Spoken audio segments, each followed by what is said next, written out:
In the remote forests of Washington state, a young man hunts and kills a deer.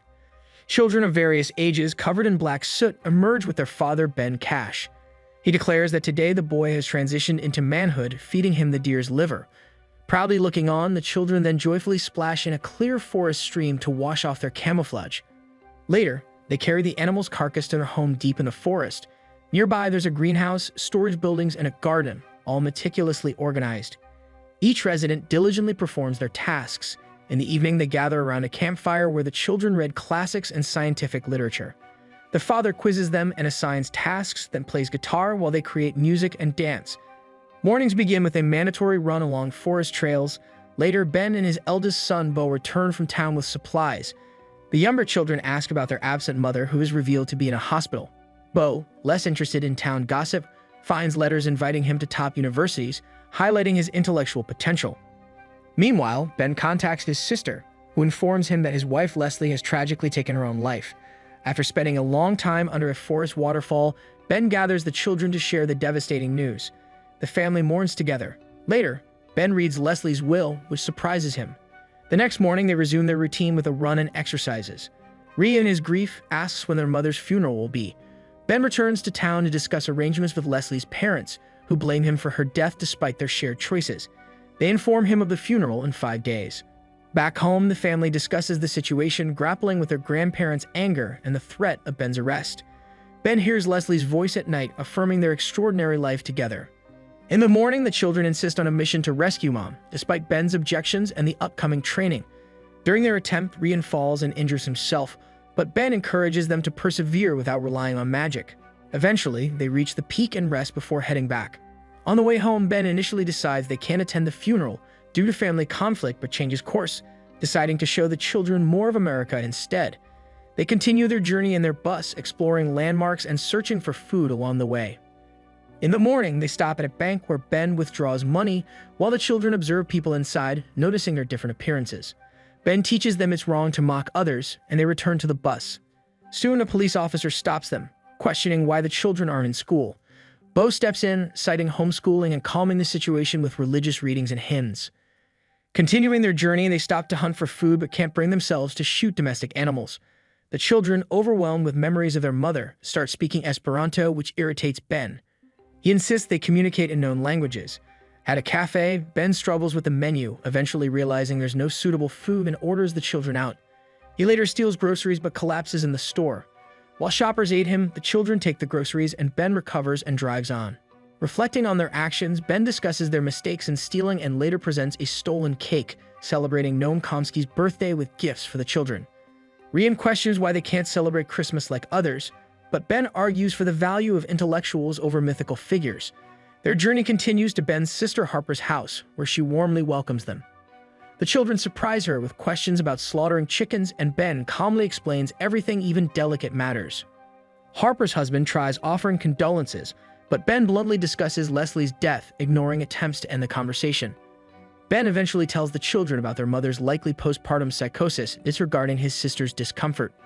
Ben pours wine for the children, thanking them for their patience. Later, the children watch with curiosity as their cousins play video games.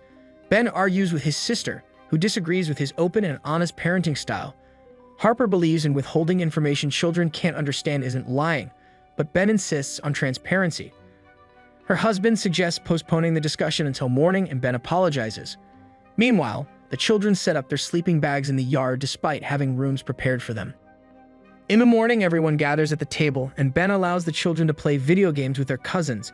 After the children leave, Harper and her husband try to convince Ben that kids need structure and a traditional school environment. Ben challenges them by questioning his nephews on political science and history, revealing their lack of knowledge. However, Ben's youngest daughter impresses them with her understanding, easing their objections to Ben's educational methods. The family continues their journey and stops at a campground where Bo meets a girl named Claire. She's intrigued by his unique name, and Bo explains its origin. They spend the evening together, discussing music. Bo avoids questions about his mother and kisses Claire, expressing his desire to marry her. Claire's mother intervenes, leading Claire away. The next morning, as they leave the campground, Bo waves goodbye to Claire and her mother. They arrive at the church for Leslie's farewell ceremony, where relatives and friends mourn. A group dressed brightly enters the church, surprising everyone.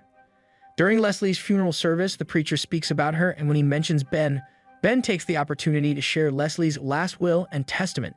He reveals that Leslie practiced Buddhism and had a sense of humor, ending with her unconventional request to have her ashes flushed down the nearest toilet. Leslie's father, Jack, furious, orders Ben out of the church. The children run after him while the preacher continues with the sermon. Leslie's coffin is carried outside, and despite some grandchildren meeting their grandparents for the first time, Jack forbids Ben from attending the cemetery, threatening arrest. Ben instructs the children to board the bus and follows the procession despite their pleas for him to stop. Eventually, Ben stops the bus in the suburbs for the night. He opens a bottle of wine and drinks alone while his sons go to a nearby sports field and reminisce about their mother. Unexpectedly, Ryan suggests that their mother had psychotic episodes and blames Ben for making her crazy and dangerous. Bo returns to Ben and shows him acceptance letters from numerous universities, admitting that Leslie had secretly supported his aspirations. Ben, stunned by this revelation and Bo's intellectual achievements, accuses him of lying, but Bo confesses it was Leslie who encouraged him. Tensions escalate as Ryan accuses Ben of causing their mother's distress, revealing overhearing their arguments about where to live. Ben tries to explain their decisions together, but Ryan is adamant about staying with their grandparents, insulting Ben and running away despite Ben's orders to pack. Ben follows, but an arrow lands near him, thrown by Jack to stop him. Jack criticizes Ben for leaving the children unprepared for the real world and plans to seek custody of them. Ben insists on taking his son back, but Jack threatens to call the police. Reluctantly, Ben leaves. Later that night, Ben and the children hide near Jack's house, planning Vesper's rescue. Unexpectedly, Vesper falls from the roof, shocking Ben. She's rushed to the hospital with a fractured vertebra, but the doctor praises her physical condition, noting her luck. The next morning, Ben takes the children to Leslie's parents' house. He watches them bond with their grandfather while Leslie's mother shows him Leslie's final letters expressing hope and a desire to get better. Ben decides they will stay there temporarily, causing uproar as it contradicts everything he taught them. Haunted by Vesper's injury, Ben reflects on his life's choices and admits his mistakes to himself. Overwhelmed, he unloads the children's belongings from the bus and bids farewell to Jack, promising to ensure the children's well-being. As he drives away, he breaks down in tears, eventually stopping at a gas station restroom where he shaves off his long-standing beard, symbolizing a profound personal change. At night, Ben stops by the roadside, lights a campfire, and suddenly hears a voice saying, "You shaved your face." His children emerge from the bus, having hidden in the luggage compartment. They express their determination to save their mother and complete their mission, and Ben reluctantly agrees. The family goes to the cemetery and discreetly exhumes Leslie's coffin, carefully restoring the grave to avoid detection. Later, Bo shaves his hair and beard, earning his father's approving smile. The family then takes Leslie's coffin to the seaside, where the children build a funeral pyre for her. They say their goodbyes, light it under her favorite song, and everyone sings and dances, fulfilling her last wish. Sometime later, they gather at the airport to see Bo off as he flies to Namibia for volunteer work, and they fulfill Leslie's final wish by flushing her ashes down the toilet. Ben gives his son some last advice: always tell the truth, take the high road, and stay alive. The family settles on a farm, converting their bus into a chicken coop. Ben tends to the farm while the children start attending school. The film ends here, depicting their new beginning and closure after their tumultuous journey. Make sure to subscribe for more recaps like this.